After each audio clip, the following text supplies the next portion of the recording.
Hi, I'm Nafisa Latic, and this is Across the Balkans. Today on the show, we look at the recent arms buildup in the Balkans. Ever since Russia launched its attack on Ukraine in late February, several countries have been importing more weapons, launching what many have described as a new regional arms race. The increased purchase of military hardware has also made fragile political situations in several countries more worrying. Serbia and Croatia in particular are rapidly increasing their arsenals in a show of force both at home and abroad. Now, let's look at which Balkan countries are buying what types of weapons. This is some of the military equipment that could be headed to the Balkans. Serbian president voiced his intentions to buy Turkish Bayraktar TB2 drones and 12 French Rafale fighter jets. This month, 6 Chinese Air Force Y-20 planes landed in Belgrade, carrying the HQ-22 surface-to-air missile system. 2 years ago, Serbia became the first European country to station Chinese unmanned aerial vehicles on its territory. In February, the United States transferred 2 Black Hawk helicopters to Croatia. Also, the country is planning on buying 89 Bradley fighting vehicles. Late last year, Croatia bought 12 French Rafale fighter jets. Greece made a deal to buy 3 Navy frigates and 6 Rafale fighters worth $4.4 billion. And in April, the U.S. State Department approved the potential sale of up to 8 F-16 fighter jets to Bulgaria. The total price tag, $1.67 billion. My guest today is Igor Tabak. He's a defense analyst and an appointed expert member of a defense committee at the Croatian parliament. Great to have you with us. Now, Serbian president says Serbia is today 10 times better militarily equipped than back in 1999. Why is Serbia undertaking this massive arms buildup?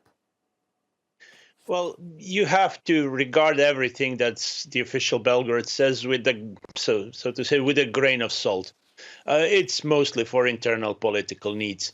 And Serbia, while re-equipping a bit, isn't in such a wild stride defense-wise as they speak. But they have been actively buying weapons from several countries. Now, Vucic says he plans to buy Bayraktar drones too. Is Belgrade diversifying its options now that Russia, its main ally, could be unable to sell them any weapons at the moment? Well, unlike many other countries in the region, Serbia tends to try playing this old unaligned game, trying to balance actually its foreign politics through defense purchases. So on one hand, keeping relations with Russia, on the other hand, playing with China, on the third hand, so to say, trying to cover to the EU, Turkey as a political actor in the region, obviously also interested. So I tend to see those purchases more as a show of foreign political means and goals rather than defense procurement as such in detail. Serbia has also received Chinese surface-to-air missile systems. How effective are these weapons, and what types of threats will they counter?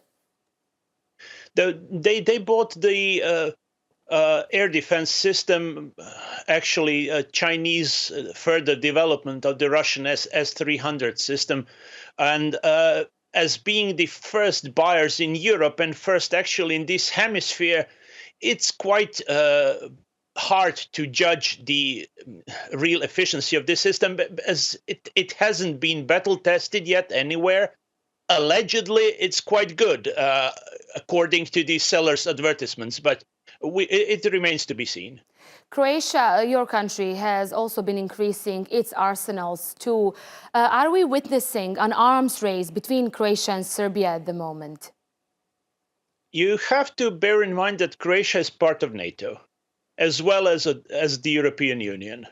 So within NATO, there was the goal of 2% GDP that has to be diverted to defense, and that's a common allied goal. And Croatia was striving until lately to achieve that.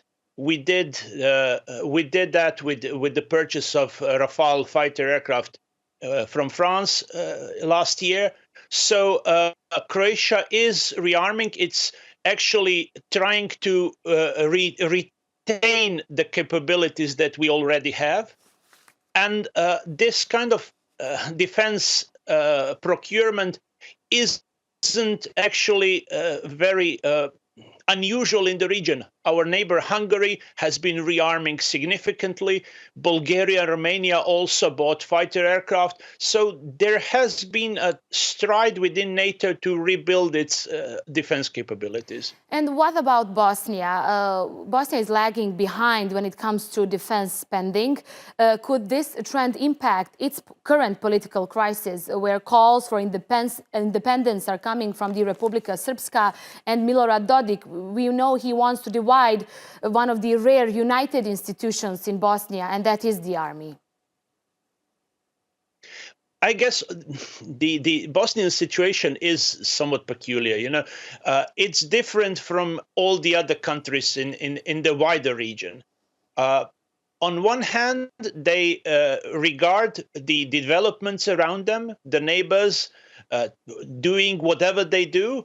On the other hand, whenever there is any kind of constructive dialogue within Bosnia, it usually gets stuck and no decisions are being made. So Bosnia is very much a victim of this inner political situation of its own, with Republika Srpska always having one eye on Belgrade, how to either trying to separate and then reunite with Republic Serbia. Having all that in mind, Igor, how significant is for Bosnia and for Kosovo, those are two countries in the region that are not part of NATO, how significant is for them that in the wake of the war in Ukraine actually join NATO?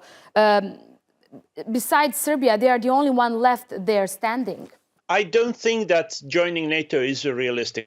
Being a NATO member, we can, from Croatian perspective, very well say how hard it is to function within such an alliance, how deep the communications are, the sharing of information, a joint coordination, and that would be probably too much for current Kosovo and Bosnia-Herzegovina. They have to be stable partners. That's quite important, but I don't think they are still able to actually function as full NATO members, although in these days that has been a popular solution, like also talking about full EU membership, which is also quite a hard thing to actually run once one gets into such a club. And how different is the situation in the Balkans now when we compare it to the 90s, when the region saw several wars? How serious are the threats of possible another conflict in the Western Balkans, having in mind all these arms buildup we are seeing at the moment? You have to bear one single most important thing in mind. When Yugoslavia broke up, Serbia had ambitions breaking into the foreign currency reserve of the old Federal Republic of Yugoslavia.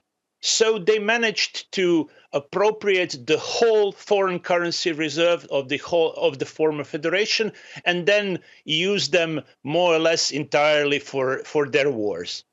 So there was a war in Slovenia, then Croatia, then Bosnia-Herzegovina, Kosovo at the end. 4 wars.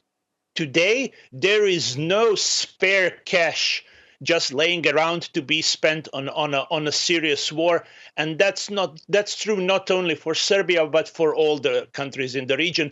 And lacking hardware, which hasn't been purchased for decades in a serious fashion, now there is also this unavailability of spare cash for such adventures.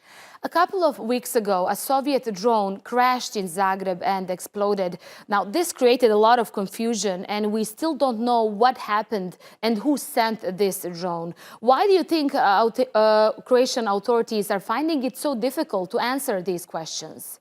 First of all, it's probable that it came from one of the sides in Ukraine, and Croatia wouldn't want to interfere more into the conflict than we did before.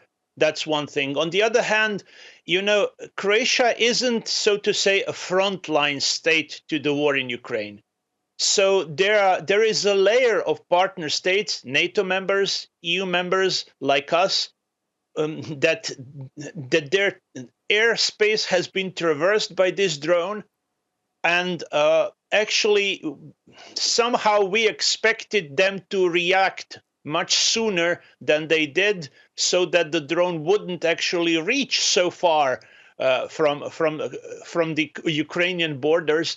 And having also a discussion on the integrated NATO air defense, missile defense, that all makes this incident quite a hot topic on multiple levels. And I guess that's the main reason that it's not being mentioned more. Right. And what impact will the conflict in Ukraine have on the Balkans when it comes to its military capabilities? What's the situation like in Romania, Bulgaria, and Greece? Please bear in mind that most of the countries in this region are NATO and EU members, or at least NATO candidates, EU candidates. So there is just one country in the middle which claims to be unaligned, which claims to be neutral, and in the same time that has been procuring weapons from Russia, now having problems with their delivery, and now also having a need to reconsider their whole foreign political and defense relation plan from the decades past. So, this country, Serbia, is actually on the brink of a decision. They have been trying to negotiate EU membership and still didn't enforce sanctions on Russia, tried to sit on multiple chairs in the same time and play the EU versus everyone else when they found it convenient. I guess this will have to end. And this will be a significant change when they actually get to decide on what they really want to do with themselves. And the world's largest arms exporters, the US, Russia, France, and China, they are all looking to be major players in the Balkans when it comes to selling military hardware. How dangerous could this get? Well, I'm really not concerned, because unlike the politicians who have large ambitions and want to talk big, the purses, the money is actually much more limited, and that's the deciding factor that will bring those ambitions down. And I wouldn't forget the Turkey as a defense industrial power, also having the Bayraktar now, which is, I guess, the hottest commodity in the drone arena. Okay, Igor Tabak, thank you so much for being our guest. It's time to look at some other stories making headlines in the region. Dozens of migrants have accused Bulgarian border units of pushing them back to Turkey. Turkish police found the migrants, who were barely wearing any clothes, in a forested area during a patrol near the Bulgarian border. The migrants, who were Afghan, Syrian, and Iranian nationals, said they were caught by Bulgarian police after they crossed from Greece. They were then left on the Turkish side and had their valuables confiscated. Germany has announced it will suspend funding of 4 infrastructure projects in the Republika Srpska entity in Bosnia and Herzegovina. The German embassy there said the project has been halted until a blockade of state institutions ends, adding that the German government opposes any political and economic acts that destabilize Bosnia through separatist aspirations. And being home to large Catholic and Eastern Orthodox communities, the Balkan region has been celebrating Christianity's most important holiday, Easter. Each country has its own unique way of marking the occasion. Croatia is lighting bonfires and Serbia sprays young girls with perfume. But the most common way to celebrate the holiday is by dyeing and coloring Easter eggs. Christians celebrate Easter to mark the day they believe Jesus Christ resurrected from the dead. Now let's turn our focus to Slovenia, which is gearing up for elections on April 24th. According to current polls, Prime Minister Janez Janša's right-wing Slovenian Democratic Party is leading the race. Critics of Janša accuse the Prime Minister of suppressing the media and harboring anti-immigrant attitudes. However, many of his supporters have dismissed the allegations against him as a smear campaign. But compared to past votes, this election is seeing an opposition that is stronger and more united. Former Prime Minister and leader of the largest opposition party, Marjan Šarec, has called on opposition parties to sign a pledge not to enter into any coalition with Janša. Considering the left liberal bloc is made up of 4 parties and is doing well according to polls, can Janša survive his greatest political challenge? Veljko Skenderia has more from Ljubljana.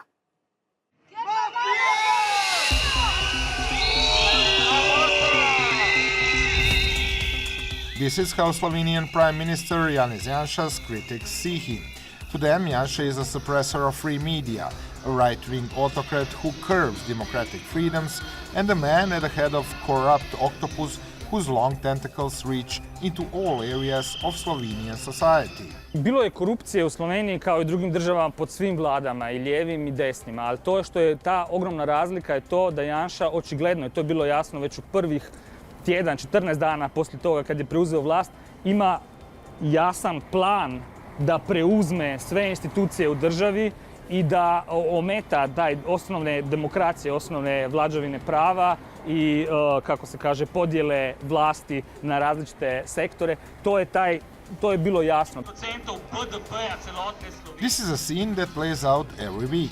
Protests like this have taken place as soon as Prime Minister Janez Janša came to power in March 2020 in what would be his 3rd term in office. To this day, each and every Friday, people gather in front of Parliament to send a clear message: Janša must go. But whether after all this time it will actually happen after elections in April is impossible to predict.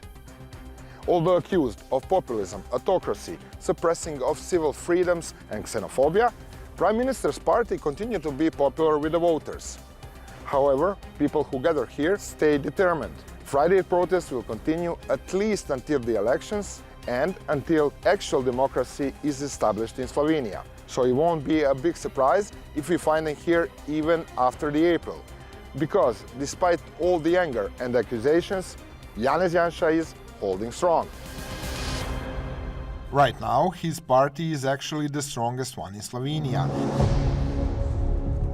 And according to current predictions, can expect up to 30% of the vote. For years now, Janša has had a loyal support base that sees him as a national leader, one of the key people in the Slovenian independence movement. To je dio populacije koji već 30 godina sluša o tome kako su komunisti, kako postoji neka komunistička zavjera, udbo mafija koja kontrolira državu, iako je jedini predsjednik stranke koji trenutačno, koji je bio član komunističkog saveza, je baš Janez Janša. Znači, to je neka ta jaka baza koja nije u stiku s realnosti, ali većina Slovenaca, oko 70%, jako snažno nije zadovoljna s ovom situacijom. His rhetoric is a result of his constant search for enemies, internal and external, on a return to the past, to World War II and the process of independence. It is a well-known characteristic of Janša's, says the leader of the strongest opposition party. He has certainly methods of being authoritarian, looking what is happening with this country. For the last 2 years, it's really changing the character of society dangerously. These connections, as I said before, with authoritarians in the region confirm that not only growing Euroscepticism, but really moving away from values and standards we have in European Union. It is no secret that Janez Janša sympathizes with controversial Hungarian leader Viktor Orban. Moreover, Janša's opponents consider Orban a role model whose patterns of political rule Janša copies when it comes to ruling Slovenia. I am very worried about a strong political interference, as I said, in independent media institutions of the country, brutally changing people that are employed in the companies, also in business sector, in state companies, selling state properties, mostly to Hungarians. So it is something where I fear if that continues with such speed that we will wake up in a country we will not know anymore.